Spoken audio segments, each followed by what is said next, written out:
Prezados e prezadas, bem-vindos a mais um vídeo aqui. Esse vídeo é em resposta, num bom sentido, sem nenhum tipo de problema aqui, obviamente, mas sobre alguma coisa que eu andei vendo recentemente na seara de qualidade de serviço, de Quality of Service, QoS, onde o vídeo ao qual eu tive acesso e as pessoas estavam interagindo e discutindo, né, a parte conversacional até que estava muito tranquila, muito boa, mas aí entrou na seara técnica e eu vi que o negócio estava meio esquisito e eu vi que algumas pessoas estavam tendo dificuldade de chegar a um consenso. Então esse vídeo aqui é para, vamos tentar passar algum conhecimento sobre o QoS, de acordo com a minha filosofia, com os meus conhecimentos, experiência prévia, envolvendo a parte tácita, empírica, acadêmica, filosófica e afins. Vamos lá? Espero que você curta esse vídeo. Se você achar esse vídeo interessante, compartilhe com a comunidade e Leonardo Furtado agradece. Vamos lá? Então falemos de QoS. Bom, para começar, permita-me esclarecer uma realidade aqui. Então, eu tenho 26 anos de profissão, então eu peguei a coisa lá atrás, onde o Ethernet não era a tecnologia predominante. Na verdade até era, mas era o 10 base 2, né? Enfim, vocês pegaram cabo coaxial não, né? É muito antes de cabeamento estruturado isso aí, tá? O protocolo IP não era a família de endereços, né? A suíte TCP/IP não era sequer o protocolo de rede predominante, tinham outras coisas lá na época, eu não vou voltar tanto tempo assim não, mas eu quero na verdade comparar duas tecnologias de transmissão na rede. Temos tecnologias de transmissão determinística e estatística, tá? Redes baseadas em pacotes, no caso aqui do estatística. Pô, determinístico tem um bocado de coisa, mas vou dar dois exemplos aqui, PDH e SDH. Legal? Esse tipo de ambiente, você não tinha problemas relacionados à qualidade de serviço. Por quê? Porque a transmissão é determinística, ou seja, a rede ela transmite o tempo todo, tá certo? Mesmo que não haja dados de usuários embutidos nessas transmissões, a rede ela transmite o tempo todo. Então, há os intervalos de transmissão garantidos, assegurados, o que dispensa, obviamente, qualquer mecanismo de qualidade de serviço. Aí, uma aspas aqui, na verdade, quando você pensa em transportar o Ethernet sobre PDH ou SDH com auxílio de tecnologias como GFP, VCAT, LKs, ali sim você precisa de um QoS por causa do IP, que sim, as redes IP são redes baseadas em pacotes, tem uma natureza de transmissão estatística, mesmo que nas camadas de enlace de dados e de transmissão, né, eu estou pegando o Ethernet jogando sobre uma rede determinística, eu vou precisar, obviamente, de um mecanismo de QoS. Mas, pular dessa fase aí do determinístico, vamos falar das redes de transmissão estatística, tá legal? Vamos falar principalmente do Ethernet na camada 1 e 2, nas camadas 1 e 2, e do IP na camada 3. Tá? E, obviamente, tudo que está acima da camada 3, como os protocolos de camadas superiores, exemplo, TCP, UDP e o que tiver lá na aplicação, HTTP, SMTP, FTP, SH, e etc, etc, etc. Então vamos lá. As redes de transmissão estatística, elas se popularizaram bastante devido principalmente à flexibilidade do protocolo IP e da flexibilidade dos baixos custos, do fator econômico das redes Ethernet, que então, após um tempão, obviamente, elas se tornaram a tecnologia de enlace predominante, tanto nas redes corporativas, obviamente, mas principalmente agora no operador de telecomunicações, no provedor de acesso de internet. Por que o Ethernet ele é tão interessante assim? Tá? E por que ambos, Ethernet e IP, ou seja, camadas 1 e 2 aqui, né? E a camada 3 aqui em cima, por que ambos, combinados, obviamente, ou isolados, precisam de algum mecanismo de QoS, de qualidade de serviço? Bom, interessante, por que o Ethernet é legal? Porque cada bit que você tem numa hierarquia inferior de uma infraestrutura, por exemplo, PDH, SDH, precisa existir ou estar disponível numa hierarquia superior, essas mesmas tecnologias. O que faz com que os custos de expansão dessas redes, de upgrade, sejam muito altos, muito custosos. Porque esse tipo de ambiente não permite o que nós chamamos de oversubscription, certo? Já o Ethernet, ele permite justamente esse princípio de oversubscription, que torna o fator econômico bastante atraente, uma ótima relação custo e porta. Um comparativo aqui para você ter uma ideia nessa parte de custo. Comparando uma interface 1 gigabit Ethernet, que hoje em dia é fichinha. Tá? Sou da época do 10 mega, depois do 100 mega, entendeu? Depois do gigabit, eu sou dessa época ali. E isso na parte LAN, principalmente, né? Porque, novamente, na operadora você não tinha essas tecnologias à disposição. Você tinha PPP, HDLC, X25, ATM. Aí depois que veio aí, obviamente, a parte do frame relay, o Ethernet foi entrando. Né? Em paralelo tínhamos outras tecnologias, DSL, DOCSIS e por aí vai, né? Enfim. E o Ethernet ele é bem interessante pelo fator econômico dele, porque você consegue fazer algo que vai gerar o teu princípio de monetização, que é vender mais capacidade do que você possui para entregar. Então, para exemplificar, ficar um exemplo clássico aqui, primeiro vamos comparar o custo. Tá? O custo de uma porta STM1 do SDH, que tem 155 megabits por segundo, arredondando assim, 155 mega, é mais alto, é maior do que o custo de uma porta 1 gigabit Ethernet, que tem mais capacidade. Olha que interessante. 155 MB aqui, STM1. 1 gigabit por segundo aqui, né? 1 GB. Ethernet. Isso aqui é mais barato do que isso aqui. Então imagine quando você pensa nas hierarquias superiores de uma rede determinística baseada no SDH, você vê que a coisa é muito cara. Cada bitzinho que você tem aqui e que você precisa transportar ao longo da rede, que precisa aumentar a capacidade, esse bit tem que estar disponível, o que torna os upgrades bastante engessados. Não há críticas, na verdade, com relação à qualidade das redes de transmissão determinística, muito pelo contrário, são ótimas, e levou anos para o Ethernet herdar algumas funcionalidades similares, por exemplo, usando os protocolos OAM, para ganhar alguma coisa nesse sentido de gerência de falhas e coisas do gênero, mas não vou também detalhar isso agora não. Mas enfim, essa é a história do Ethernet. O Ethernet ele tem um modelo econômico fantástico. Aí você vai falar assim, eu não continuo não entendendo, para falar a verdade. Então eu vou tentar dar um exemplo aqui para leigos. Suponhamos que tenhamos aqui um switch Ethernet, não importa se ele é para missão metro ou LAN, né, as redes locais, vamos para comparar aqui.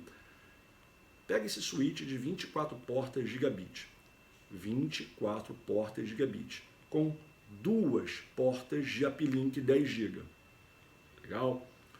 Se somarmos a capacidade de todas essas 24 portas gigabit, nós temos 24 gigabits de capacidade entrante, ou seja, na porta para o usuário, para as estações e vice-versa. Okay? Estou usando o gigabit aqui como para usar uma unidade simples para fazermos as contas. Já com relação à integração desse switch com a rede, vamos usar aqui dois uplinks de 10 gigabits por segundo, que podem estar agregados usando uma tecnologia de agregação de portas por LACP, né, o Ether Channel, Port Channel, Bundle, Ethernet, tem outros nomes que a gente dá para isso aí. Então eu posso ter isso, ou um projeto convencional, que seria o seguinte, dessas duas portas que eu tenho aqui, apenas uma delas eu vou poder utilizar para encaminhar tráfego de uma determinada VLAN. Porque isso eu não posso ter as duas simultaneamente nesse tipo de projeto, porque eu vou ter um loop de camada 2. Tem que ter um protocolo de resiliência, vamos dar um exemplo aqui, um spanning tree. Né? Então essa porta aqui vai ser a porta root port, é que tem um caminho mais curto até a root bridge. E aqui vai ser uma porta que vai ficar em estado de bloqueio. Ela tem uma função, tá, de alternada, por exemplo, e um estado de bloqueio. Então ela não funciona enquanto essa aqui estiver ativa. Projeto convencional, poderia ter agregado, enfim, tem várias possibilidades aqui, mas o fato é que eu tenho, no primeiro caso, 24 GB de capacidade escoando por 20 GB teóricos aqui na porta agregada, ou 10 GB no cenário 2, que é o cenário convencional que eu citei. Então você tem 24 gigabits por segundo de tráfego possível na perspectiva estações switch e apenas 10 ou 20 GB, né, para escoar para o uplink da rede. Ou seja, eu tenho mais capacidade entrante, né, na relação assinante-switch do que eu tenho para integrar na rede, de fato. Legal? Beleza. Eu vou dar uma analogia bacana aqui, vocês devem gostar de ser quando eu faço isso, eu não sei. Mas vamos lá, é que nem um exemplo das companhias aéreas. Eu chamo isso de overbooking, que acontece bastante, eu já fui vítima disso aí. Como é que funciona essa história? A companhia aérea, digamos, tem uma determinada aeronave, tenha 100 assentos, tá? Excluindo tripulação e piloto, copiloto, aeromoças e, enfim, aquela parte toda de bordo lá, mas tem 100 assentos. Legal? Então eu posso, naquela aeronave, transportar 100 passageiros. Aí isso acontece, que eu vou falar agora é uma analogia, mas ela é muito apropriada para se entender essa parte do overbooking, do oversubscription, e por que o Ethernet é maneiro pra caramba. É para o operador de redes e até para você, por questões de custos. Pois bem, a companhia ela monitora o comportamento de diversas coisas associadas à parte do voo, inclusive a parte financeira, obviamente. Exemplos, quantos no-shows ocorrem, em média, as métricas eu não saberia detalhá-las com propriedade, que não é minha área, mas eu posso dar um exemplo assim como usuário, inclusive, de pouco que eu li a respeito. Mas eles monitoram quantos cancelamentos, quantos passageiros não embarcaram porque não fizeram check-in a tempo, deu no-show, quantas pessoas sequer fizeram check-in e abandonaram o voo por completo e blá, blá, blá, blá, blá, blá, blá, blá, blá. Eles fazem uma conta, tá, usando alguns indicadores para isso, algumas fórmulas para isso, que chegam à conclusão seguinte: eu vou correr um risco. Essa aeronave aqui que cabe em 100 assentos, eu vou vender 120 passagens aéreas, eu farei emissão de 120 tickets. Beleza? Beleza. Aí eles assumem esse risco. Então, para uma nave que só cabe em 6 pessoas, eles vendem 120, porque eles contam com a possibilidade elevada, ou bastante elevada, de que haverá, de fato, um no-show de uma determinada quantidade de passageiros, e isso não vai comprometer aquele voo. Acontece isso. Já aconteceu isso comigo mais de uma vez. Eu cheguei lá no aeroporto com as malinhas, vou viajar, chego lá, o meu embarque é declinado, com o argumento de que o voo está cheio. Aí eu já sabendo da história, já falo assim, mas como assim, cara? Eu comprei a minha passagem em maio do ano passado. Por que eu estou sendo impedido de embarcar agora? Porque o voo está cheio. Mas aí o que eles fazem? Te realocam para um outro voo no mesmo dia, no dia seguinte. Se no dia seguinte eles pagam uma diária de hotel para vocês, eles assumem esse risco. Mas é ali que eles ganham dinheiro. Vamos sair da analogia agora? Voltar para o nosso cenário? Exatamente isso acontece com essas redes de transmissão estatística. Vamos falar do Ethernet, o IP aqui, a camada 2 e a camada 3. Justamente porque você vende, como operador de telecomunicações, obviamente, você vende mais capacidade do que tem para fornecer.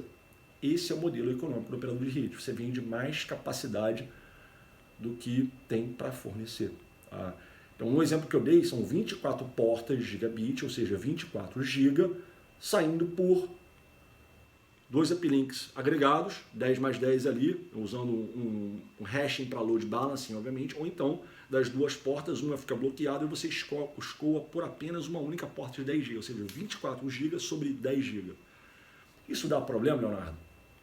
Não. Na verdade, não dá. Algumas indústrias, alguns segmentos de mercado, onde trabalha muito com imagens pesadas e alguns tipos de processamento, isso é um problema conhecido. Mas para a maioria absoluta dos segmentos de mercado, das indústrias e etc., não é nem de longe um problema. Por quê? Se você monitorar nessas 24 portas gigabit, eu estou dando conexão gigabit, a taxa de linha da estação de trabalho com o equipamento da rede no acesso é gigabit.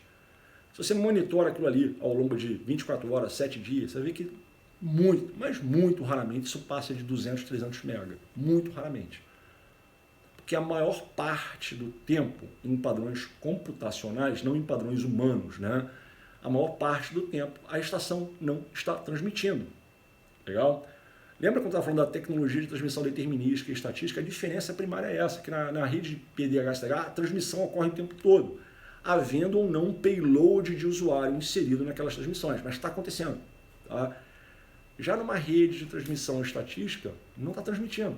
Somente quando a estação precisa enviar dados na rede, que os mecanismos de contenção fluem e a transmissão ela ocorre na rede. Então essa é uma grande diferença. Se você monitorar, você pode pegar na tua rede agora, tem um switch, monitora as 24 portas ali e vê o consumo. Você vê que a mesma conexão sendo gigabit, quanto de banda aquela interface está consumindo? Você vê que é muito pouco. Talvez em períodos sazonais aquilo ali vá de fato ter um consumo próximo de 1 GB. Pode monitorar, você vai ver que você vai chegar a essa conclusão.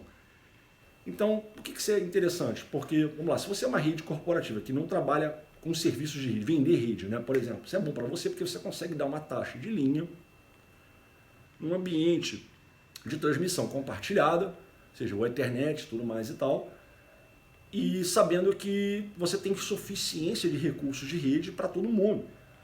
Pontualmente, ocasionalmente, uma máquina, uma porta, um servidor, um usuário específico lá e demanda aquela capacidade que está concedida para ele no equipamento dele. Mas a maior parte do tempo absoluta, não. Então você consegue ter capacidade a um custo menor.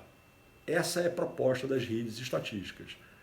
Já no operador de telecomunicações, no ISP, a realidade é parecida com essa. Você, por exemplo, pega uns assinantes que você vende, sei lá, links de 10 mega, 20 mega, e está sempre batendo, né? Aí você pega um cliente lá, 300 mega, 400 mega, 500 mega, um circuito de 1 GB, cara, você monitora aquilo ali.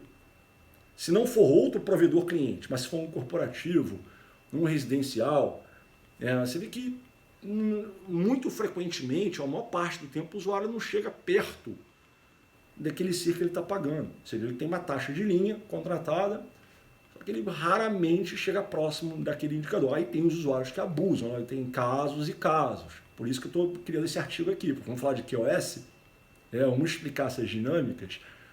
Mas a realidade é essa, há casos e casos, mas a maior parte da sua base de assinantes não chega perto de consumir o que você fornece para ele, exceto para os planos mais baixos. Aí, óbvio, né? Pô, tem muito YouTube, muita mídia, Netflix, Prime, não sei das quantas. E outras aplicações que demandam muito consumo de rede. Os planos mais baixos estão sempre chegando lá, mas os planos mais agressivos, o cara está pagando e não está usando. A verdade é essa. Esse é um modelo econômico. O que você faz? Pega um provedor pequeno ali. Vamos dar um provedor pequenininho? O cara tem 2 saídas de trânsito. Tá? Vou até ser bacana aqui, tá? 10 GB para o trânsito 1, 10 GB para o trânsito 2, uma conexão de alguns gigas com PTT e um outro peering privado lá. Se você pegar a banda que você vendeu para todos os seus assinantes, ela não cabe no teu escoamento, fora do teu sistema autônomo. Faz a conta. Soma a capacidade de todos os contratos que você vendeu para a sua base de assinantes, vai produzir um número. Faça a soma da capacidade das suas saídas de trânsito, peering, etc. Tem um número muito menor. Isso aqui é menor do que isso aqui. Isso vai dar um problema para você? Só se for muito, diferente. A proporção for muito desproporcional. Quando é muito desproporcional, aí nós podemos ter um problema. Mas na maior parte do tempo isso não é um problema. Ocasionalmente, dependendo dos seus padrões de engenharia de rede, de engenharia de tráfego, você vai esbarrar em alguns dos problemas que eu comentarei na sequência desse vídeo. Mas eu estou, na verdade, aqui explicando a diferença entre uma rede de transmissão determinística e rede de transmissão estatística, e explicando que o Ethernet, juntamente, obviamente, com o IP nesse caso, são excelentes no fator econômico, que é ali que você ganha dinheiro, vendendo mais capacidade do que tem para entregar. Mas como é que isso funciona? São redes de transmissão estatística. Então você basicamente tem um estudo de rede que compreende as proporções de consumo dos serviços de rede que você oferece. Então você tem uma noção de quanto de capacidade de trânsito você tem que escoar, de quanto de peering você precisa, de quanto disso você precisa, de quanto aquilo você precisa. Você dimensiona as interconexões entre os sistemas autônomos do teu ASN e correlaciona aquilo ali com a tua base de assinante em termos de volume de tráfego, de sessões, aquela coisa toda, e dimensiona a tua arquitetura de acordo. Todos os provedores e as grandes operadoras fazem isso. É o modelo econômico, é onde você vai ganhar dinheiro. Legal? Dadas essas explicações, na sequência do vídeo eu vou comentar os problemas que podem surgir em função dessa realidade que eu discuti e apresentei aqui agora, e o que o QoS vai fazer por vocês. Vamos lá? Então, vamos falar do QoS. Conforme já citado em outros vídeos, é uma política minha, um conceito meu, uma filosofia, uma linha de pensamento. O que acontece é as pessoas, infelizmente, implementam mecanismos de diversas facilidades e recursos nos projetos de rede sem exatamente compreender qual problema essas pessoas precisam resolver. seja aquela famosa carroça na frente de boi. Entenda o problema que você quer resolver antes de partir para fazer algum tipo de configuração ou de escolher algum mecanismo para resolver aquele problema que você ainda não entende direito. Então essa é a ideia aqui. Vamos falar, como rede de transmissão estatística, as estações só transmitem de fato quando tem algo a ser transmitido e que você normalmente provisiona mais capacidade que de fato as suas arquiteturas podem entregar, porque esse é o modelo econômico do Ethernet, das redes baseadas em pacotes e tudo mais, o IP nesse caso aqui. Quando você pensa nessa realidade, alguns problemas podem surgir. Eu vou logo antecipar quais problemas podem surgir e usando uma linguagem muito simples para leigos, sem usar exemplos complexos ou entrar em muito detalhamento técnico, eu tentarei explicar isso para vocês. Os problemas são, número 1, contenção. Número 2, latência. 3, jitter. 4, perda de pacote. 5, fragmentação e pacotes fora de ordem, estão meio que juntos aqui. Então tem 6 problemas que podem e existem, na verdade, nas redes baseadas em pacotes. Vamos começar pelo primeiro aqui, contenção. Qual que é a história da contenção? Quando você, justamente, dependendo de como foi feito esse dimensionamento de capacidades, você exagerou na conta, vou ofertar muito mais capacidade do que eu tenho para entregar. Onde está esse limite, esse gargalo, esse atrito entre o que você tem e o que pode ser escoado? Pode ser nos enlaces de comunicação de dados, transmissão, ou pode ser até na arquitetura de silício empregado no seu equipamento de rede, seja ele switch ou um roteador, mais comumente no roteador nesse caso, onde a taxa de vazão das transmissões em bits por segundo, ela não corresponde à tua necessidade prática, real, o que você precisa realmente mandar na rede em determinados períodos ou com uma consistência maior. Então esse é o problema, tá? Geralmente quando as pessoas pensam historicamente, tá, em resolver esse problema da contenção, o que o cara faz? Ele aumenta a capacidade. Ele aumenta. Cara, tá topando, aumenta a capacidade. Tá topando, aumenta a capacidade. Isso é uma medida válida, mas tem como você evitar partir num primeiro momento para um aumento de capacidade, usando ferramentas de qualidade de serviço. Só que isso tem um limite, tá? Se realmente, de fato, os volumes registrados de conversações na sua rede e as taxas de encaminhamento de pacotes e tudo mais forem muito desproporcionais, o QoS não vai dar jeito. O QoS não faz mágica, tá? Mas pode ser utilizado para atenuar o problema 1, o problema da contenção. Tá? Então, dependendo como esse dimensionamento foi feito, talvez você tenha colocado capacidade demais para pouco escoamento. Ou as arquiteturas de roteadores que você botou na sua rede não dão conta daquele volume. Tá? O produto está com a capacidade aquém do que deveria ofertar, uma realidade. Então não adianta você aumentar só o link. Tá? Exemplo clássico aqui, vou dar um exemplo bacana. Você pega, por exemplo, equipamento, o roteador Cisco ASR1001X. Ótimo equipamento, tem funcionalidade demais. Tá? O que esse cara faz? Ele tem 6 portas gigabit e 2 portas 10 GB. Legal? Só que a banda desse equipamento é de 20 gigabits por segundo. A banda máxima é feita por licença, tá? Não tem upgrade físico. O silício dele, que é o QFP, naquele módulo SP integrado dele, já dá conta de 20 GB. Você só licencia, quero 2,5 GB, quero 5 GB, quero 10 GB ou quero 20 GB. Tá? Mas você tem 2 portas de 10 GB e 6 de 1 GB. O que pode acontecer aqui? Adivinha? Você, em dado momento, dependendo de onde aquele equipamento estiver na tua rede, o volume de tráfego, se ele for um concentrador de banda larga, um BNG BRAS, junto com o serviço de CGNAT e etc., o volume de tráfego que está chegando nele é maior do que esses 20 GB. Aí você vai ter um problema, entendeu? Pô, não pode ser aquele equipamento, tem que ser um maior, uma classe maior, um modelo maior, um 1002X, um 1001HX, 1002HX, 1006, enfim, dá um exemplo básico aqui. Então esse é um problema que acontece com os projetos de rede. E normalmente resolvemos isso aí por ou aumentando a capacidade ou implementando alguma ferramenta de QoS para atenuar esses sintomas dentro de um limite razoável, e se ficar ruim, aí você pensa em aumentar a capacidade. Então, contenção é um problema que nós temos. Em algumas redes, tá?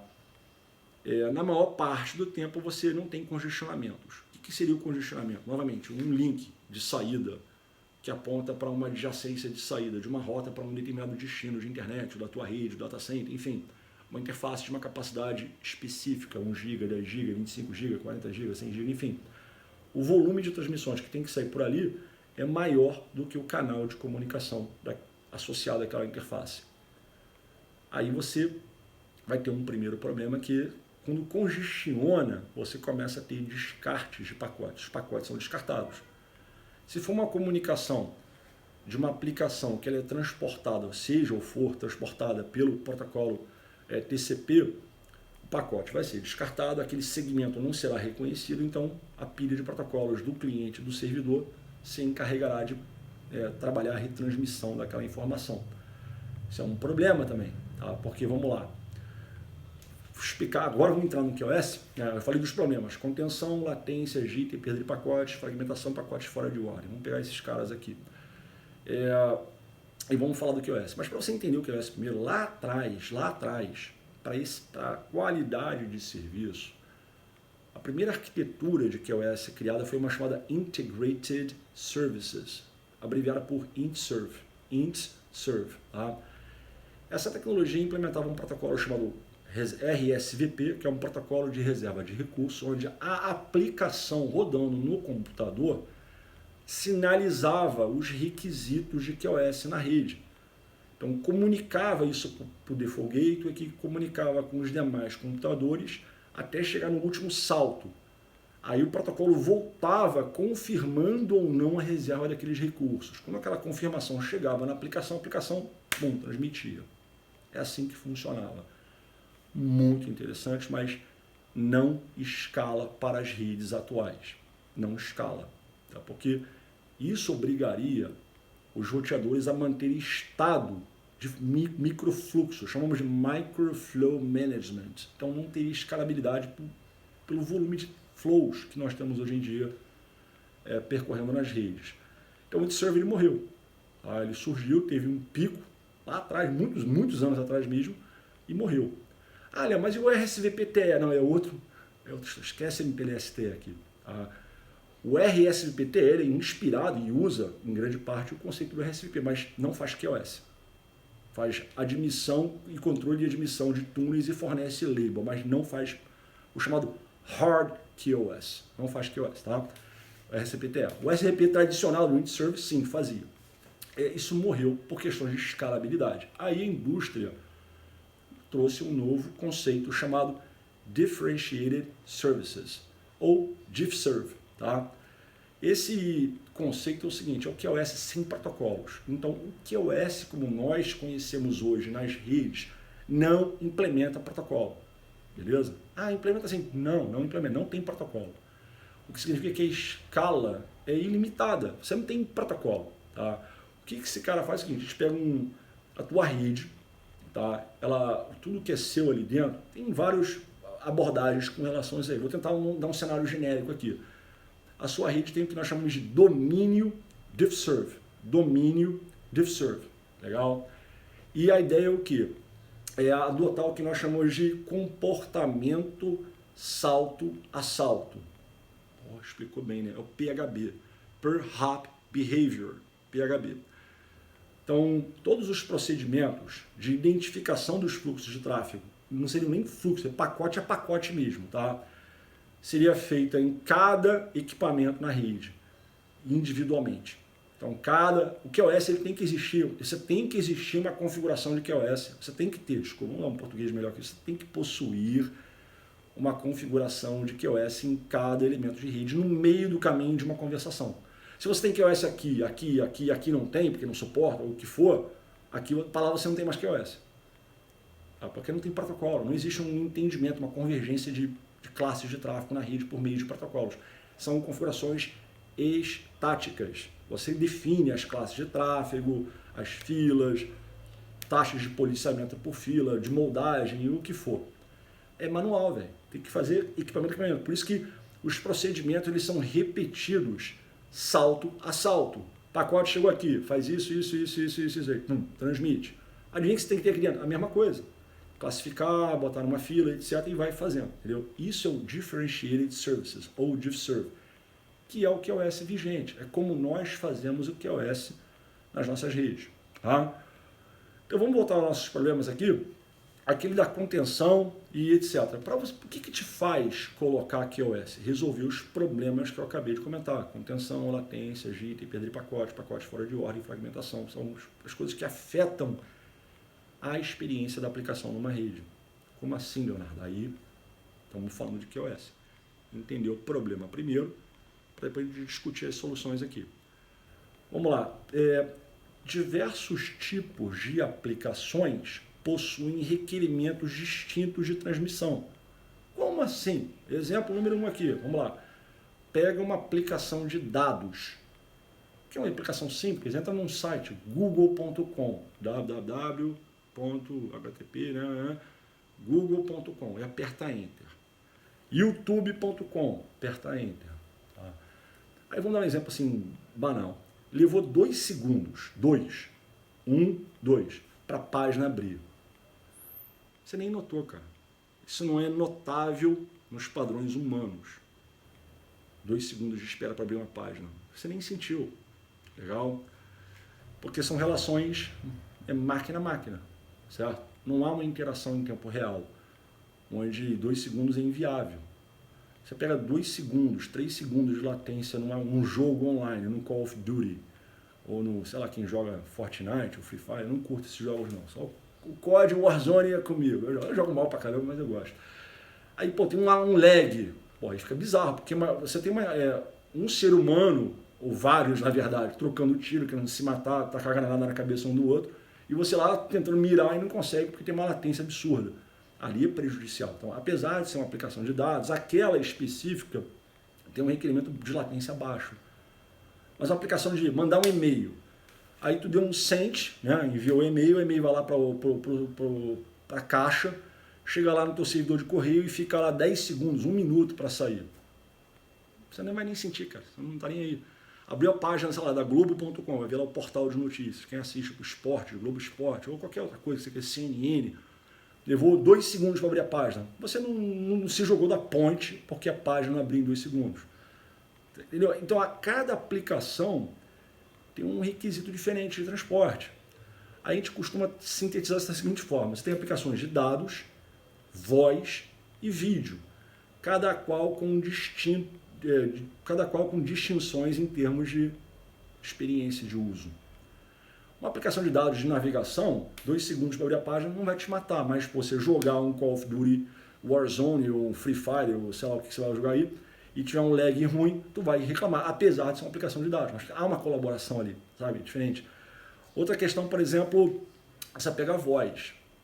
Telefone IP, VoIP, uma solução parecida, tá? 2 segundos excede o padrão biológico da nossa audição. Então, se você, por exemplo, tem... Só para você ter uma ideia, pega um codec simples, um G729, que é bem conhecido. Não é o melhor e não é o pior, mas muita gente usa. G729. A banda desse codec é de 8 kilobits por segundo. Tá? E tem uma taxa de encaminhamento de 50 pps, 50 pacotes por segundo. Isso é a banda do codec. Legal? Até mesmo um G711, vamos tirar a compressão e tudo, vamos deixar o cara com 64K de payload. A banda de voz é muito pequenininha. Muito dificilmente você vai ter problema de congestionamento por causa de chamada telefônica. Lá atrás, no meu período de dinossauro, com os links de 64K, 128K, isso era um problema. Uma determinada quantidade de chamadas simultâneas naquele link dava problema. Tanto que a gente tinha que apelar muito para mecanismos de CAC, né, que é o Call Automation Control, é o controle de admissão de chamadas, para lidar com isso. Mas hoje em dia, cara, com os links cada vez mais rápidos, né, muita capacidade, banda de voz não é uma banda pesada, muito pelo contrário. Tá? Principalmente uma rede bem convergida, que você tem dados, voz, vídeo e tal. Voz por si só é pequenininho. O problema de voz são os requisitos por latência, por causa da audição humana, jitter e perda de pacote. Então, a gente assume o seguinte, uma chamada de telefone numa rede IP, 300 milissegundos de RTT, que é o Round Trip Time, RTT, ou 150 milissegundos one way, né? Trajeto num sentido, 150 milissegundos, e aí de volta 300. Passou disso, a sua audição percebe, ou pode perceber. Eu conheço alguns projetos, telefonia IP, onde usa comunicação satelital, que a latência é até maior do que 300 milissegundos ida e volta. No entanto, o ambiente ele foi configurado de uma forma em que o jitter fique baixo. E o jitter é essa diferença no atraso dos pacotes, que pode provocar o esgotamento do jitter buffer ou o estouro do jitter buffer dos endpoints usados para conversação entre duas pessoas. Então, pior do que a latência é o jitter. E o jitter para voz a gente recomenda que fique abaixo de 30 milissegundos. Ou seja, que essa diferença entre os atrasos das transmissões fique abaixo de 30 milissegundos. Então, 300 milissegundos a latência fixa. Tá? Lembrando que em 30 milissegundos de jitter. Lembrando que tem vários tipos de latência. Tem latência provocada por processamento, por fila, tá? Que são atrasos variáveis. Hora está assim, hora está assado, é variável. E você tem atrasos de natureza fixa, né? Propagação, serialização, transmissão e propagação. Então você tem lá atraso de processamento, atraso de enfileiramento, atraso de serialização, atraso de transmissão e atraso de propagação. São vários tipos de atraso, uns variáveis e outros fixos. O que você pode fazer com relação ao fixo? Nada. Atraso é fixo. É da interface usada para transmissão, da característica do meio físico em termos de distância e outras particularidades associadas à transmissão em si. São fixos. Mas o QoS ele pode te ajudar justamente na parte de fila e processamento. Processamento principalmente para as arquiteturas de roteadores baseadas em software, na parte de encaminhamento, né, de processamento de pacotes. Acho que trabalham exclusivamente em hardware, o atraso é pouco impactante, é quase que insignificante. Mas a fila, quanto tempo o pacote espera numa fila, o QoS vai te ajudar nisso aí. Para quê? Porque se você tem na sua rede voz e dados, uma transmissão de voz ela tem que ter prioridade para que justamente você não fira aquelas recomendações de latência, jitter e perda de pacote, que eu nem falei, né? É 1%. Então, perda de pacote abaixo de 1% para a voz. Qualquer coisa onde a latência for superior a 300 milissegundos, o jitter for razoavelmente superior a 30 milissegundos, ou o índice de perda de pacote seja superior a 1%, a audição humana percebe. Então, tu gastou uma grana numa solução de colaboração, de comunicação unificada, etc., que funciona mal, porque tua rede não tem QoS, ela tem um QoS zoado. Né? Às vezes o problema não é nem capacidade, mas a parte da latência, do jitter em si. Tá? Vamos lá. E essa é uma realidade, envolvendo coisas que você vai precisar de QoS. Tá? Pois bem, aí quando a gente pensa em vídeo, né? Vídeo depende, o vídeo ele pode ter a exigência em termos de consumo de rede, de uma aplicação de dados, né, o comportamento de uma aplicação de dados. Quando é um OTT, a coisa tende a ser mais fixa, mas quando é uma coisa em tempo real, aí pode ter um comportamento de plotagem, como se fosse dados bem agressivo, porém com praticamente as mesmas exigências de voz, ou seja, baixa latência, baixo jitter, baixo índice de perda de pacote. É nessa hora que o QoS vai te ajudar. Então o QoS vai te ajudar primeiro problema. Se for problema de contenção, dado o momento, os recursos de transmissão são insuficientes. Então tem que dar uma prioridade. Aplicações que são sensíveis à latência ou perda de pacotes, descartes, tem que ter prioridade. Certo? Isso é uma questão de contenção que estamos resolvendo. Da mesma forma, eu quero diminuir o máximo possível os índices de latência e jitter. Você tem que dar uma prioridade. Aquela transmissão, você tem que saber na tua rede as classes de tráfego que mapeiam para aplicações que tenham sensibilidade com relação a latência e jitter. E, ultimamente, perda de pacote. Certo? Então, latência e jitter, a gente resolve aqui também. Tá? A parte de pacotes fora de ordem e fragmentação, resolvemos com parte de MTU e uma configuração arrojada dos teus links internos no teu backbone, né, os jumbo frames, uns MTUs confortáveis e tal, tá? E vamos juntar todas essas questões no tema do QoS. Então, para que nós precisamos de QoS? Resposta: você tem diversos tipos de aplicações numa rede, potencialmente você pode ter isso aí, com requisitos distintos de transmissão, consequentemente de qualidade, de QoS, experiência de qualidade por parte do usuário, voz, vídeo e dados. Dados, inclusive, tem dados de natureza recreativa, uma navegação num site. Aí levou 2 segundos, 3 segundos, você não vai morrer por causa disso aí. Não, um jogo, né, Among Us, Call of Duty, alguma coisa. Aí tem apesar de dados, tem uma exigência diferente. Tá? Dados de missão crítica. Vou puxar aqui um exemplo, um ERP, o CRM da tua companhia, o ERP. Então, se tiver entupimento de esgotamento ou insuficiência de recursos de transmissão, você vai deixar passar um pacotinho de Free Fire ou vai deixar passar o pacotinho do teu ERP? O que é mais importante na tua rede? Para início de conversa, na rede corporativa, eu nem deixava passar porcaria de jogo. Mas vamos lá. É uma navegação usual num site de internet, num portal de notícias, uma transmissão do teu ERP, um comando do teu ERP. O que você vai priorizar? Sabe? Então, é dessa forma que nós justificamos a adoção de ferramentas de QoS. Possa ser que em períodos do dia eu tenha insuficiência de recursos e que o investimento em capacidade no momento não é viável, ou independente de eu ter capacidade sobrando ou não, eu tenho que encurtar os prazos de transmissão para as aplicações mais importantes, que sejam mais compatíveis com os nossos requisitos biológicos, né? A tua emoção de estar jogando online, a tua audição, você está conversando com alguém, a tua visão, você não consegue ver um vídeo, o cara está toda hora vitalizando, está meio esquisito. Então essas são as situações onde o QoS é necessário. Então se alguém te perguntar para que eu preciso de QoS, é para isso que eu acabei de falar. Legal? Então na sequência aqui, eu vou dar explicações desses mecanismos de QoS para você entender. Vamos lá? Beleza, vamos falar então do QoS. Se você estava pensando que o QoS é um comando, é uma mágica, está redondamente enganado, infelizmente. Não há.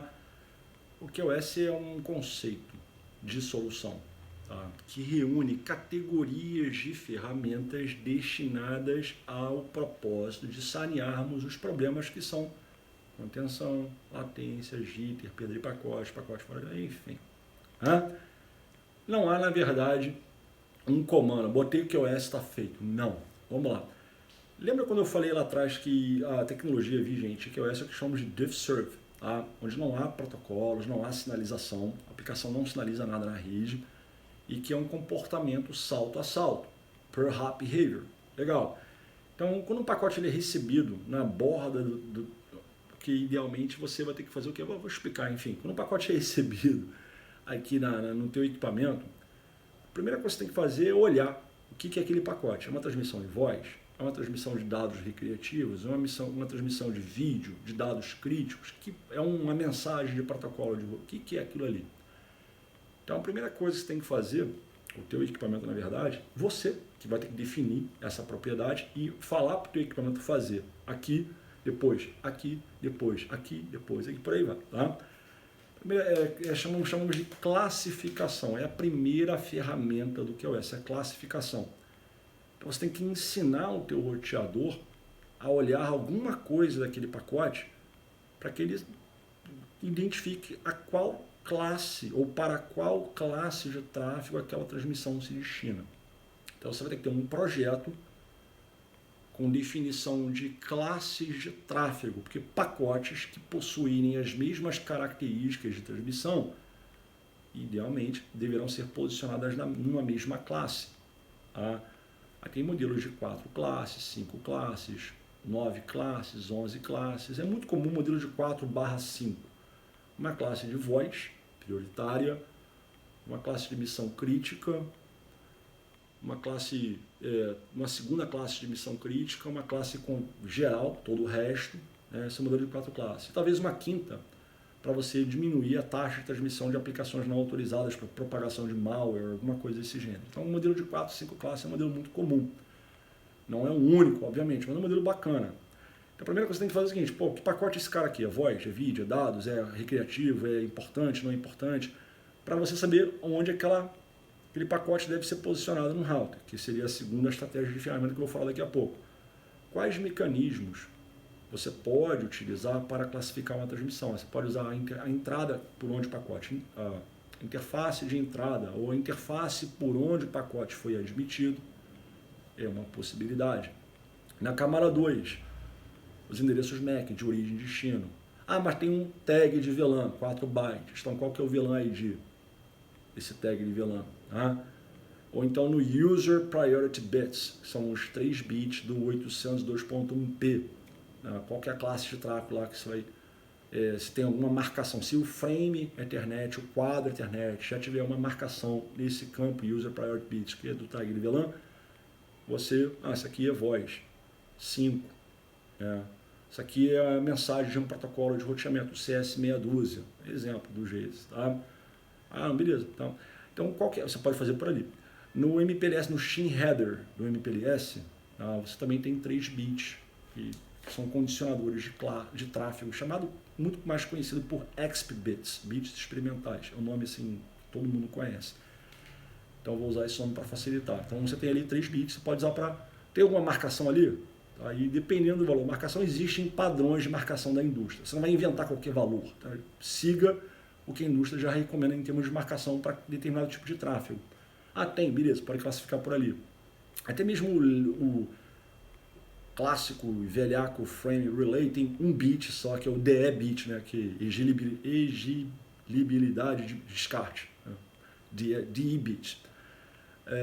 Esse camarada pode ser usado para dizer se o pacote ele vai ser descartado ou não, se houver congestionamento na ida ou na volta da transmissão.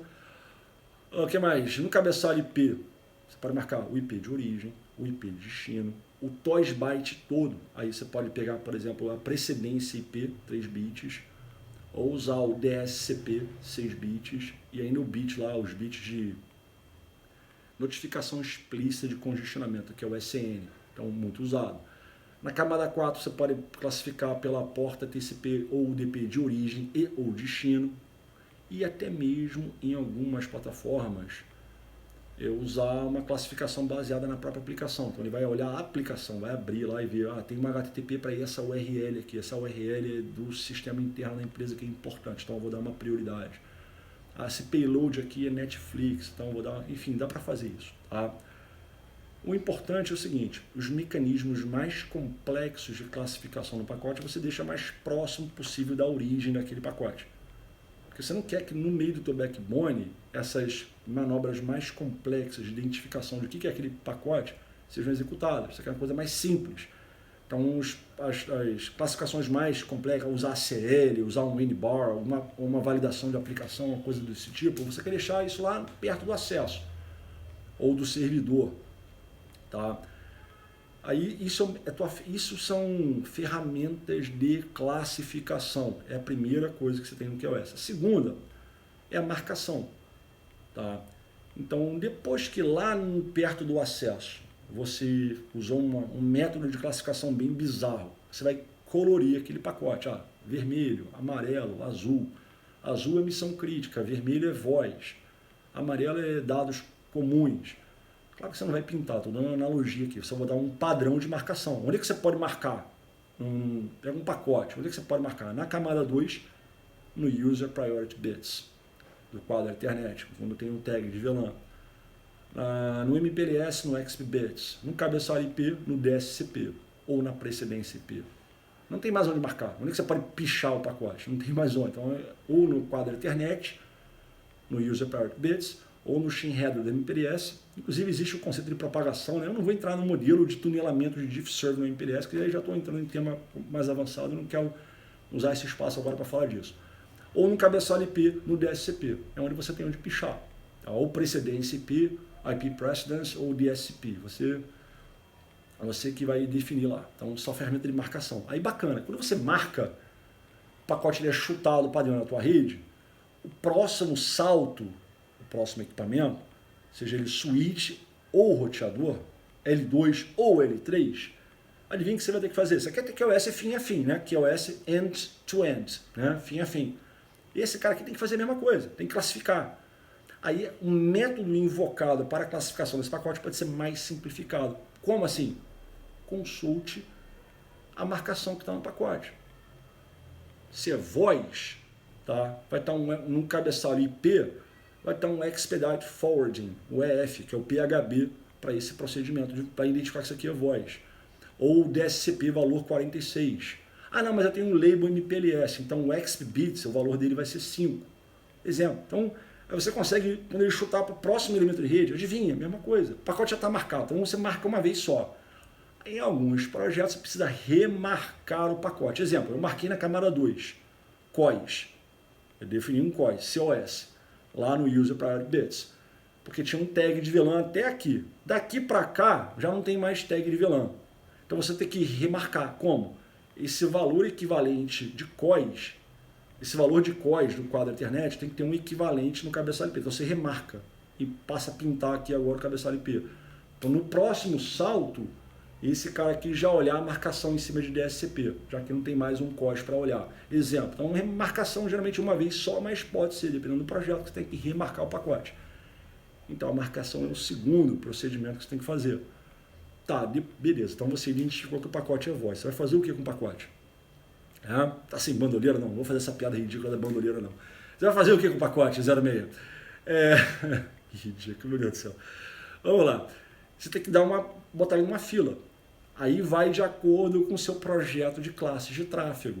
Eu tenho que botar numa fila, tá? Fila de voz, uma fila de dados de prioridade, uma fila convencional, todo o resto. Então, projeto de filas, tá? Aí entramos na seara aí do gerenciamento de congestionamento. O Congestion Management é o nome usado mais aí pelo mercado, tá? Gerenciamento de congestionamento. Aí, bom, isso é interessante pra caramba. Aí eu vou falar de uma coisa assim, tem um outro QoS, que é o não QoS, é o chamado Best Effort. Int-serve, morreu, esquece. Aí tem um diff-serve. Mas se você não tem configuração diff-serve na tua rede, ou seja, filas e nada mais, você tem o que nós chamamos de Best Effort. Aí você que fez curso de inglês, hein? Aprendeu lá que a palavra best significa o quê? Melhor. Aí logo você já pensa, né? Best effort é melhor. Não, na verdade não é. É melhor esforço. Faça o que puder, faça o que der para fazer. Ó, vou tentar transmitir. Tem recurso? Tem. Transmite.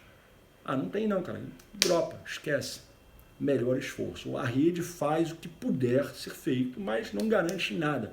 Não há garantias. Legal? Por que eu estou falando disso agora? Para explicar melhor a parte de filas. A fila padrão dos equipamentos na rede chama-se FIFO. O FIFO é marido da FIFA. Essa piada também é horrível, né? Mas o FIFO é o First In, First Out. O que significa? O primeiro pacote que entra é o primeiro que sai. Independente da importância do pacote. Isso aqui é um pacote bosta. Não tem, desculpa a expressão, mas um pacote que tem pouca importância. Entrou aqui, ele vai sair. Mesmo que atrás dele haja pacotes mais importantes. Mas ele não foi o primeiro a ser recebido, então ele vai ser o primeiro a ser transmitido. First in, first out. Problema. Como é que você garante que uma aplicação mais importante não seja descartada ou que ela tenha prioridade de transmissão por conta dos requisitos de latência, JIT e perda de pacote na rede? Você não tem como garantir. Então, best effort, não tem garantias. Então, um modelo de fila padrão chama-se FIFO. Aí a indústria, vou contar uma história rápida aqui, criou vários micas. Essa coisa foi evoluindo, tá? Evolução. Homo sapiens, né? Australopithecus de mandíbula avançada, Homo sapiens, foi crescendo. Isso não é uma coisa que surgiu todas as opções de uma vez só, não. Isso foi com o tempo, tá? Dos anos 1997, 98, 99, 2000 e por aí vai. Peguei esse início, por isso eu tenho conhecimento para falar disso aí. Vamos lá, uma das estratégias, uma das preocupações, começamos a convergir sobre IP. Como assim, Leonardo? Convergir voz.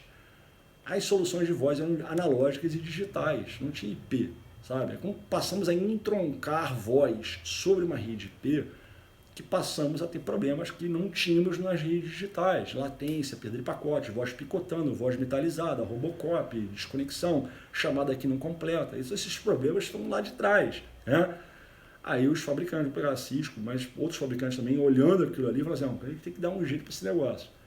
Aí criou-se, por exemplo, uma estratégia de filas chamada Priority Queuing, ou PQ. Um PQ é basicamente o seguinte, eram 4 filas estáticas, alta prioridade, média, normal e baixa. A PQ. Aí a ideia é o seguinte, os pacotes de voz, aí você vai classificar e matá-la aqui, e já marcar, né? Na entrada tu já bota aqui, alta. Enquanto tiver pacote na fila de voz, ele está mandando. Está nem aí para as demais filas. Ah, não tem mais pacote de voz para transmitir, ele vem para cá, na média prioridade. Mesma coisa, enquanto tiver pacotes aqui, ele não vai para cá. E por último termina aqui, depois volta, sabe? Essa é a história do PQ. O PQ é o seguinte, ele é bom para voz, sim, de fato, ele assegura a grande parte do tempo, a maior parte do tempo que as transmissões de voz tenham prioridade, mas ele mata de fome, chamado starvation, aplicações menos importantes, aqui e aqui, que podem dar timeout, podem ficar muito lentas, enfim, é um problema conhecido. Então não vingou muito. Tá? Outra estratégia que foi criada na época foi o Custom Queuing, CQ, onde você definia, você, administrador, uma quantidade pré-estabelecida de filas. Algumas plataformas, até 16 filas eu posso criar. E ali você citava a quantidade de bytes que deveria ser retirada naquela fila a cada ciclo. Então ele vai na primeira fila, depois tira tantos bytes. Aí vai na segunda fila, tira tantos bytes. Vai na terceira fila, tira tantos bytes. Até chegar na última fila e depois volta para cá. Bacana, sim, muito legal. Só que não era muito interessante para a voz. Ou seja, o controle dos índices de latência e jitter das transmissões, que realmente eram bem preocupantes nessa época, voz, por exemplo, mas depois vídeo e outras aplicações interativas, não era tão interessante. Então, matei lá o CQ. Foi criado um conceito chamado Fair Queuing, tá? Fair Queuing, onde, vamos dar uma analogia bacana para isso aqui, hein? São filas dinâmicas, onde as prioridades são os pacotes com finish time, de curto intervalo de transmissão. A analogia é mais ou menos assim, ó. Vou dar um exemplo bacana. Vai num supermercado, aqui no Rio de Janeiro, o Guanabara, que é o supermercado do povão. Né? Nada contra, eu vou lá direto. Aqui é uma bosta, assim, no Guanabara, porra, vários caixas, gente pra caramba, com os carrinhos, meu irmão, até o talo de compra, né? Aí você lá atrás, no final da fila, tem 10 caras na tua frente com um carrinho transbordando de compras e você com uma latinha de leite pro teu filho. Numa fila FIFO, brother, adivinha? Vai ter que esvaziar o primeiro carrinho todo, depois o segundo, depois o terceiro, depois o quarto, até chegar a tua vez, com uma latinha de leite na mão, pro teu filhinho lá. Vai ficar 2 horas no mercado. O Fair Queuing, ele fazia o quê? O caixa que tá lá na frente, ele ia lá pra trás assim, pô, o cara tá só com uma latinha, ô filhão, chega aqui, uma latinha só rapidinho, entendeu? Tô falando? Você meio que vai passar aquela espera toda. É o que o Fair Queuing fazia, muito bacana. Problemas? Não dá para você assegurar a latência, não é bom para voz, digamos assim, ou para aplicações que têm um requisito de transmissão de um VoIP da vida. Aí criaram-se o Weighted Fair Queuing, onde além de observar o start e finish time, o intervalo de transmissão daquele payload menor, era observado também uma importância relativa à marcação daquele pacote, por isso que era weighted. Então, pacotes com valores de marcação mais importantes, combinadas com intervalo de transmissão e outras características, têm prioridade. 256 filas dinâmicas, onde observa-se a importância do pacote e algumas características de tempo de intervalo de transmissão, aquele pacote tem prioridade na rede. Legal, fica mais honesto ainda, mas ainda não é ideal para voz. Foi criada também lá na frente uma chamada CBWFQ, que é o Class Based Weighted Fair Queuing, né? Que é uma combinação de Weighted Fair Queuing, que eu acabei de falar, com o Custom Queuing. Então você definia as suas filas customizadas e os pacotes são lançados nas suas respectivas filas de acordo com a tua estratégia de classes de tráfego e qualquer coisa que não fosse mapeada para tuas filas customizadas caía na fila padrão, que é a Class Default. E ali você faz um Weighted Fair Queuing com Traffic Shaping e outras modalidades de controle. Legal. E em cada fila que você customizar, você determina uma banda garantida. Então essa fila de prioridade aqui, não de voz, mas de missão crítica, por exemplo, eu vou dar aqui 5 MB garantido. Então 5 MB garantido, aquela banda na interface 5 MB garantido. Tem o máximo reservável de banda de uma interface que por padrão é 75%, mas isso é configurável. Desse 75% padrão, mas configurável, enfim, você vai lá, 5 MB dessa classe aqui. Então não importa o que acontecer, né? Eu tenho que ter 5 MB para essa classe aqui, depois 10 MB para cá, 5 MB para cá e o resto compartilha na Waited for Queuing. Legal? Bacana, só que também não é bom para voz. Aí a indústria criou lá na frente o chamado Low Latency Queuing, que é o LLQ, que é basicamente uma Priority Queuing melhorada e que funciona em combinação com o CBWFQ. Então você vai criar suas filas como o Custom Queuing faria, só que uma delas, ou duas, dependendo da arquitetura do teu equipamento, seriam filas de prioridade. A prioridade nível 1, prioridade nível 2, exemplo. Tá? Vamos pegar um exemplo simples, uma fila só de prioridade. Então você tem uma fila de prioridade e N filas que você customiza para aplicações importantes e uma fila padrão que onde você faz o Waited for Queuing. Vantagem, ele de fato bom para voz. Tanto que é a estratégia e a modalidade de filas, né, de gerenciamento de congestionamento mais utilizada em redes corporativas. Né, o CBWFQ com o LLQ. Porque ele viabiliza baixa latência para as comunicações de voz sem sacrificar as demais filas. É bem interessante. Tá? E vou parar por aqui. Cara, tem o Packet to Packet Modified Round Robin. Tem o Weighted Round Robin. Tem o Shaped Round Robin. WRR, SRR. Enfim, MDRR. Tem várias estratégias de fila, mas vou parar por aqui. Você entendeu? Então, cada tipo de equipamento, obviamente, tem suporte a algumas dessas técnicas. Aí minha recomendação é que você tenha algo parecido com um CBWFQ com LLQ. Essa é a minha estratégia, assim, para uma rede corporativa. Seria mais ou menos isso aí que você faria. Beleza, só que uma fila, ela pode entupir. Então, digamos que eu peguei uma determinada classe de tráfego e falei que ela é missão crítica. O RP, o CRM, as coisas mais críticas da empresa caem ali dentro. Tem uma fila de voz, que você inclusive não fala qual que é a banda garantida, você fala qual que é a banda máxima. É interessante. As filas de dados comuns, você define um mínimo garantido. Ó, eu garanto isso aqui, garanto. Ah, mas passou, excedeu. Mas tem recursos de transmissão? Tem, só que excedem o mínimo que você estabeleceu. Mas tem recursos disponíveis? Tem, então transmite, mas sem garantir. Bacana isso aí, legal. Já para voz não, é uma fila de prioridade. Baixa latência, eu vou transmitir até aquele limite. Passou o drop. É assim que a gente faz para voz. Porque voz, na verdade, a gente fala o seguinte, de todas as classes de tráfego, a gente fala que 25% a 30% da banda, da interface, você reserva para voz. Máximo. Tá? Beleza, voltando aqui à realidade. Mas uma fila, ela tem uma profundidade específica. Eu vou dar um número assim comum, mas pode ser diferente no teu projeto ou em outros projetos. 40 pacotes. Tá? Então essa fila aqui cabe em 40 pacotes. Legal? Cara, entrou o 41º, ou tentou entrar o 41º. Já tem 40 pacotes na fila. O que acontece? Adivinha o que acontece? Tail drop. Descarte full. Acabou o pacote, morreu. Se tem 40 pacotes numa fila que cabem 40 pacotes, que cabe 40 pacotes, o 41º vai bater a porta na cara. Ele vai ser descartado. É o chamado tail drop. Moral da história, o mecanismo de controle de congestionamento das filas padrão chama-se tail drop. É péssimo. Por que é péssimo? Vamos lá.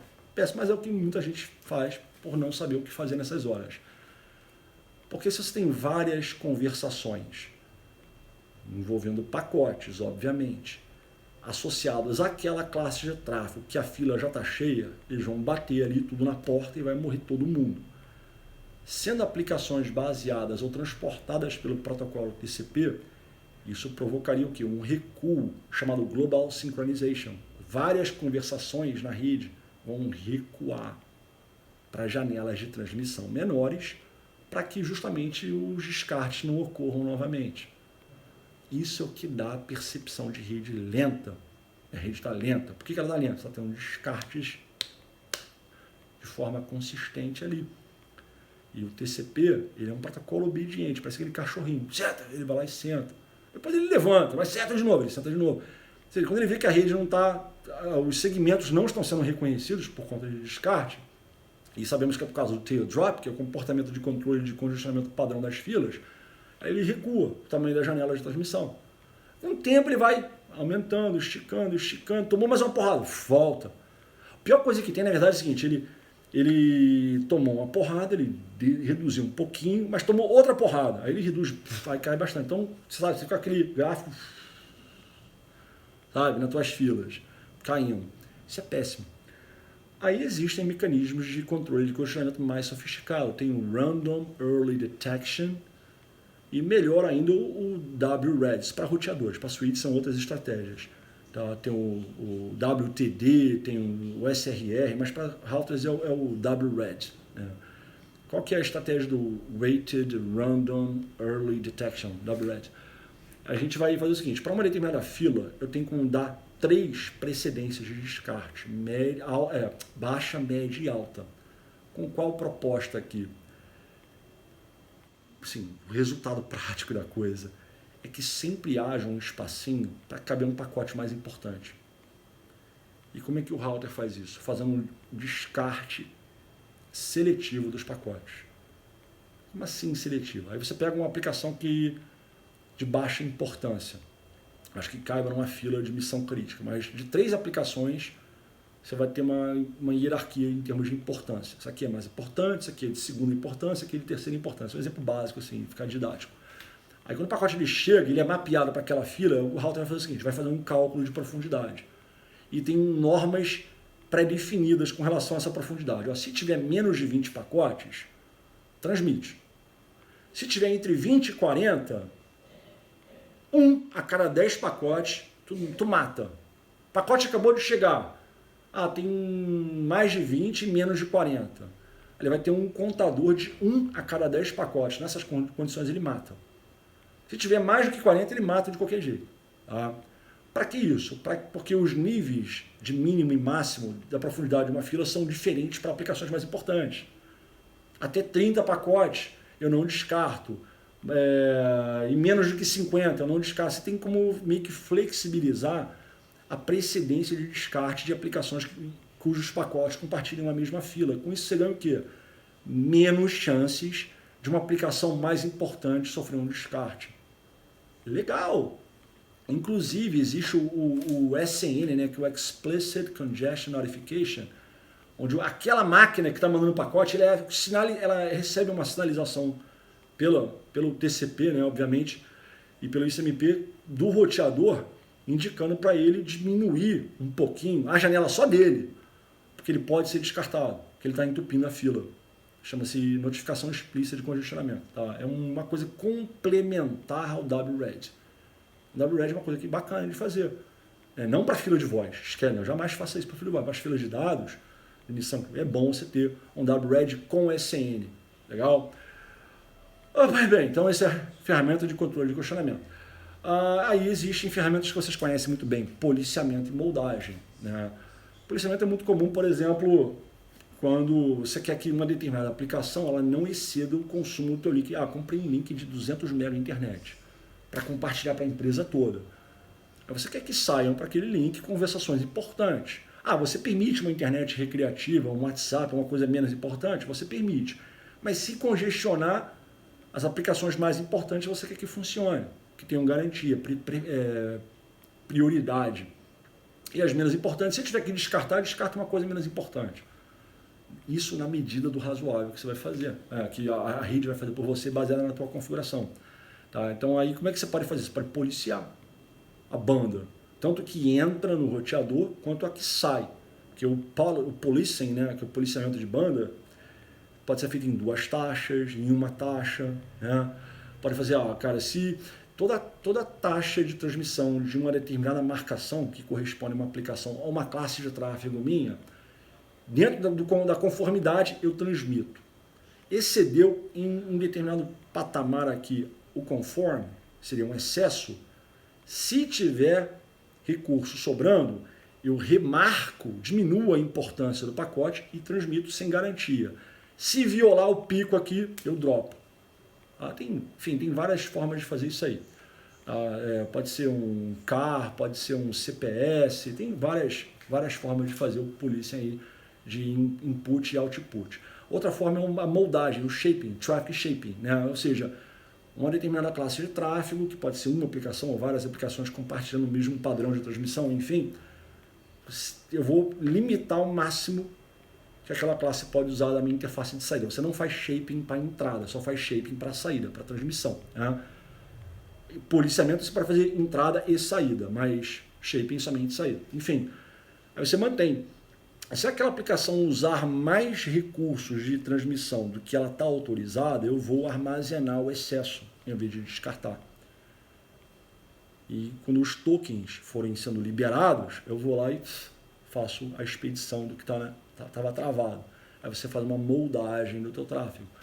Não é bom, não faça para voz, com certeza, nunca faça isso para voz, mas, por exemplo, nem mesmo para aplicações importantes, mas para uma classe padrão, talvez você queira fazer, né, um shapingzinho ali para, cara, apesar de você ser best effort, na verdade você já tem algum QoS por conta do Weighted Fair Queuing, mas você não tem garantia, essencialmente. Eu vou te dar um jabá extra aqui, vou te dar um shaping para dar uma moral. Enfim, tem várias possibilidades. O policiamento de banda é muito usado no telecom provedor também. Por quê? Porque, cara, eu contratei um link de 200 mega. Então, eu vou te dar uma porta gigabit. Tuf! O que o operador faz? Limita a banda, tanto que entra no acesso do operador, quanto que sai, obviamente, então é in e out, para o download e upload, obviamente, você limita aquilo ali na taxa que o cliente está pagando. 200 mega inteiro agregado, então 200 in, 200 out. Legal? A porta é gigabit. Se você não policiar, o cara pode mandar e receber mais do que ele está pagando para isso. Então, você usa o policiamento para esse propósito. É muito usado, obviamente, no provedor, até mesmo para sessões PPPoE, onde você também é conduzido. Né? Então, por usuário, por sessão, eu faço um QoS parametrizado para limitar o quanto aquele assinante pode, de fato, transmitir e receber na minha rede. Tá? Então, eu falei da classificação, eu falei da marcação, do gerenciamento de congestionamento, do controle de congestionamento, do policiamento, da moldagem. E tem uma sétima categoria que hoje em dia ela não é muito útil, que chamamos de mecanismos de eficiência de links. Compressão de cabeçalhos, tá? TCP, por exemplo, cabeçalho IP, enfim. O cabeçalho RTP, o CRTP, muito usado para voz, principalmente nos links de baixa capacidade. Mas hoje em dia todo link tem, sim, banda razoável praticamente. Tá, tem alguns segmentos que não, alguns mercados que não, algumas empresas que não, mas, sim, generalizando, os links de hoje em dia têm muita capacidade perto do que costumava viver no meu tempo lá de dinossauro.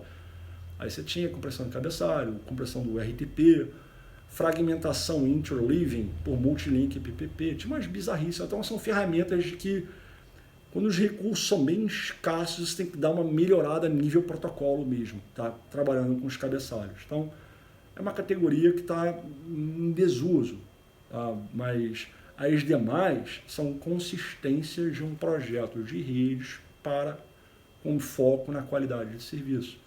Então, agora você sabe o que é QoS. QoS não é um comando, não faz mágica, não é uma coisa que está feito, não. É uma técnica, é uma filosofia, onde você mapeia pacotes de diversas aplicações para classes de tráfego que agrupem esses pacotes que têm um comportamento de transmissão similar. Beleza? E como não há protocolos ou sinalizações empregadas nessa filosofia do DiffServ, você é obrigado a fazer isso per hop behavior, uma configuração que em todos os elementos de rede do teu ambiente que assegurem um QoS fim a fim. Então, cara, isso aqui não foi uma aula, não foi um curso, não foi um workshop, mas, enfim, eu basicamente peguei o QoS todo, suprimi a parte muito técnica da parada e passei para vocês um papo informal aqui. Espero que você tenha curtido. Espero que você agora saiba, não, cara, apesar de não ser especialista, cara, entendi QoS. Espero, não estou dizendo que eu consegui fazer isso. Me dá o feedback, deixa um comentário. Então, Léo, entendi, cara, obrigado. E outra coisa importante, dá uma checada no link que eu compartilhei no início do vídeo, que tem um artigo na Wiki do Brasil Peering Forum que fala de tudo isso que eu acabei de apresentar aqui. Espero que você tenha curtido, deixa seu comentário, se você curtiu mesmo, eu quero ouvir a tua opinião. Eu vou parar de fazer vídeo, você me fala aí. Não tem essa vaidade não, gente, eu estou sendo bem franco aqui, mas ter o feedback é bacana para eu saber onde eu estou acertando, onde eu estou errando. E curtiu, compartilha com a galera aí para dar uma moral. Um abraço aí, pessoal. Até o próximo vídeo.